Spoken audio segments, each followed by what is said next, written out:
Há 3 advogados inscritos que falarão pelos requerentes. Pelos requerentes, cada qual terá 15 minutos. Há 3 advogados pelos amici curiae, que terão, então, o tempo de 30 minutos. Já fui informado que há um acordo entre os referidos advogados em relação a quem falará mais ou menos. Estamos já cientes e agradeço terem avisado.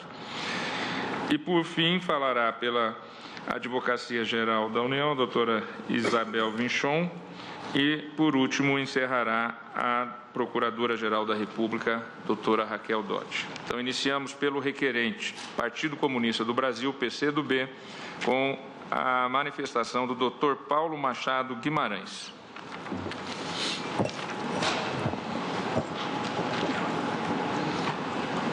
E, como foi adiantado, após as sustentações será suspenso o julgamento e será remarcada uma nova data, porque amanhã será mantida a pauta previamente divulgada. Em relação aos outros feitos que estavam em pauta, eles também serão realocados em outras datas. Doutor Paulo, com a palavra. Senhor presidente, excelentíssimo senhor relator, senhoras ministras, senhores ministros, eminente Procuradora-Geral da República. O Partido Comunista do Brasil, em 2000, após ter acompanhado e intervido no processo legislativo, onde esta matéria foi tratada, junto com o Partido dos Trabalhadores e o PSB, considerou relevante submeter uma série de questionamentos sobre dispositivos da Lei Complementar 101, tendo em vista a percepção, em função mesmo do que a própria lei se propõe e a Constituição impõe, por força da Emenda Constitucional 98, a percepção de alguns excessos normativos que fundamentalmente comprometem o princípio constitucional da separação de poderes e atingem também direitos e garantias individuais de servidores públicos. Há um questionamento mais amplo, que, ao que me consta, no julgamento da cautelar foi afastado por essa Corte, no que diz respeito à inconstitucionalidade formal. Portanto, até em consideração ao tempo, vou me restringir a alguns dispositivos no mérito, tendo em vista a relevância do que, diante da percepção que os autores apresentam sobre essa matéria. Um dos primeiros dispositivos é o parágrafo 1º do artigo 7º. Esse dispositivo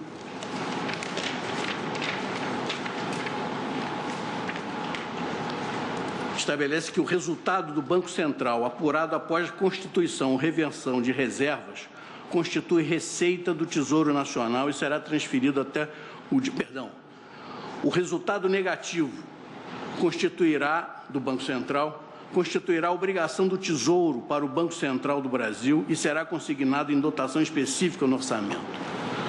O questionamento é de que esse resultado negativo do Banco Central se constituiria como obrigação do Tesouro, se caracterizaria numa violação constitucional em função de um efetivo empréstimo que o Tesouro faz ao Banco Central.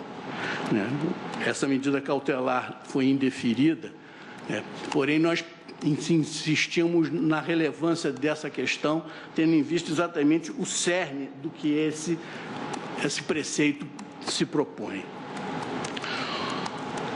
O parágrafo 3º do artigo 9º, um outro dispositivo destacado, cuja cautelar foi deferida, estabelece que, no caso dos poderes legislativo e judiciário e o Ministério Público não promoverem a limitação no prazo estabelecido no caput, fica o Poder Executivo autorizado a limitar os valores financeiros segundo os critérios fixados pela Lei de Diretrizes Orçamentárias.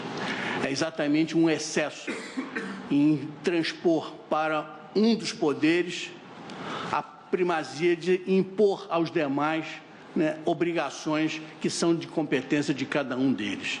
Há uma nítida ofensa ao princípio constitucional da separação de poderes e às próprias garantias da instituição do Ministério Público.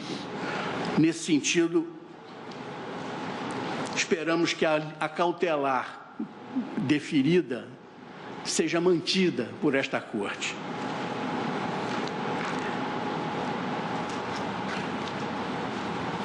O parágrafo 1º do artigo 18 tem uma característica que tem sido objeto de repercussão na vida administrativa do país. Vários órgãos da administração pública, pelo que se tem notícia, vêm adotando esse preceito como uma forma de solucionar as suas dificuldades em razão do comprometimento da receita corrente líquida com as despesas de pessoal. Esse dispositivo estabelece que os valores dos contratos de terceirização de mão de obra, que se referem à substituição de servidores e empregados públicos, serão contabilizados como outras despesas de pessoal. Há um questionamento quanto à constitucionalidade desse dispositivo, exatamente pelos efeitos nefastos que isso pode acarretar à própria administração pública.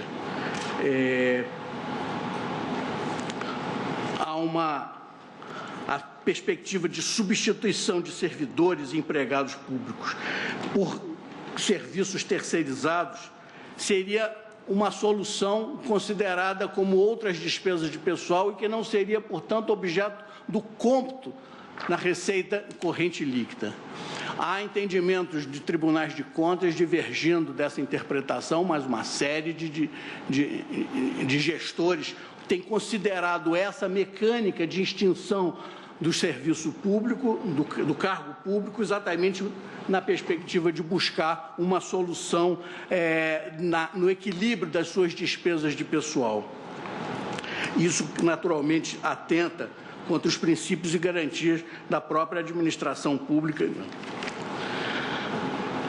O artigo 20, como o próprio relator destacou, é objeto de questionamento por vários órgãos, outros autores e os próprios autores dessa ação, tendo em vista a própria invasão na competência dos entes federados ou dos próprios poderes na fixação das suas próprias despesas de pessoal no âmbito das suas responsabilidades orçamentárias, nas suas próprias LDOs. E aqui entramos, senhores ministros, senhoras ministras, realmente numa questão que tem causado grande apreensão. O disposto no artigo 21 e os parágrafos 1º e 2º do artigo 23, no que é indicado a perspectiva da redução de vencimentos dos servidores diante de dificuldades no cumprimento das metas fiscais que a administração pública possa atingir. Essa Corte entendeu por conceder a medida cautelar requerida. No que diz respeito ao artigo 21, fixando a interpretação conforme para que se entenda como limite legal o previsto em lei complementar, que é exatamente o que consta no inciso 2 do artigo 21, é nulo de pleno direito o ato que provoque aumento da despesa com pessoal e não atenda, no que consta no inciso 2, o limite legal de comprometimento aplicado às despesas de pessoal. E, nesse sentido, mantida a cautelar com essa interpretação conforme os autores consideram relevante, mas realmente o parágrafo 1º e o parágrafo 2º do artigo 23, que estabelece que, no caso do inciso 1 do parágrafo 3º do artigo 169 da Constituição, o objetivo poderá ser alcançado tanto pela extinção de cargos e funções. Aqui eu faço apenas um parêntese de que a extinção de cargos e funções estabelece um paralelo com o próprio parágrafo 1º do artigo 18, que é exatamente a mecânica que a lei concebe da redução, a extinção de cargos públicos e a terceirização do serviço pela iniciativa privada ou por outras organizações sociais. E isso tem grave repercussão hoje em precarizações de serviço público, em outras consequências na administração. Mas prossegue esse dispositivo afirmando, quanto pela redução dos valores a eles atribuídos. Foi suspenso o trecho destacado no parágrafo 1º, ou seja, quanto pela possibilidade de redução dos valores a eles atribuídos, e integralmente o parágrafo 2º, que estabelece é facultada a redução temporária da jornada de trabalho com a adequação dos vencimentos à nova carga horária. Essa Corte, na composição em que pôde enfrentar o pedido de cautelar, considerou realmente inaceitável a manutenção dessas normas. E realmente apenas registramos, senhor presidente, senhores ministros, senhoras ministras, a gravidade e a relevância dessa norma. Não é possível que se possa conceber, né, que os ajustes fiscais de um órgão da administração pública tenha que recair na redução de vencimentos de servidores.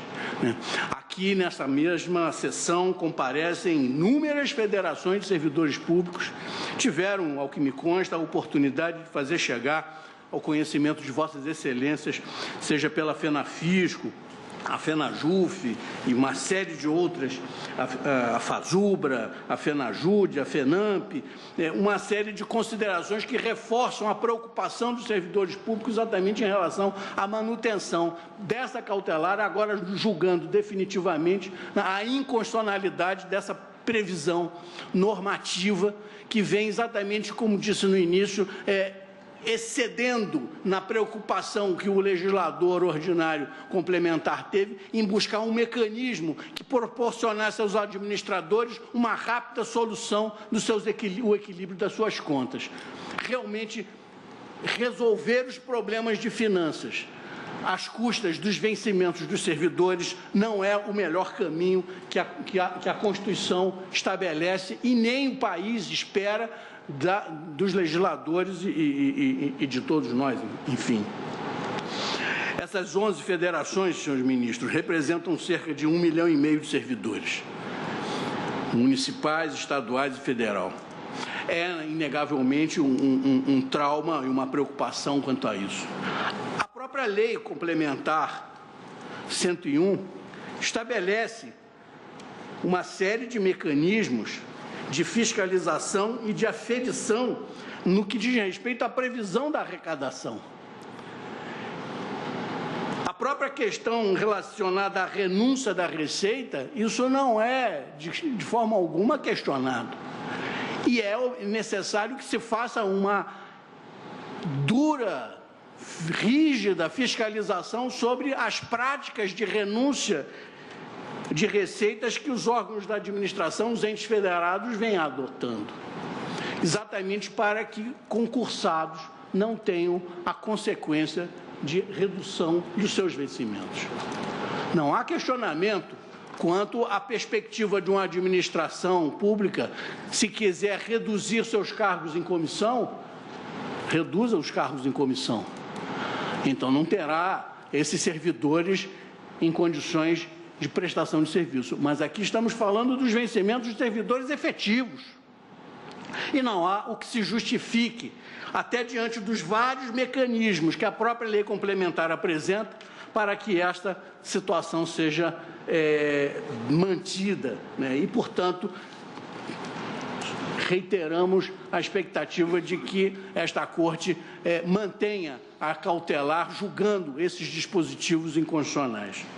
E, por fim, os dispositivos que estabelecem avanço sobre outros poderes da República em relação a normas que aqui a própria Atricom também já questionou, que diz respeito aos artigos 56 e 57, em que é a perspectiva, também cautelares deferidas, em que as contas prestadas pelos chefes do Poder Executivo incluirão, além das suas próprias, as dos presidentes dos órgãos dos poderes legislativos.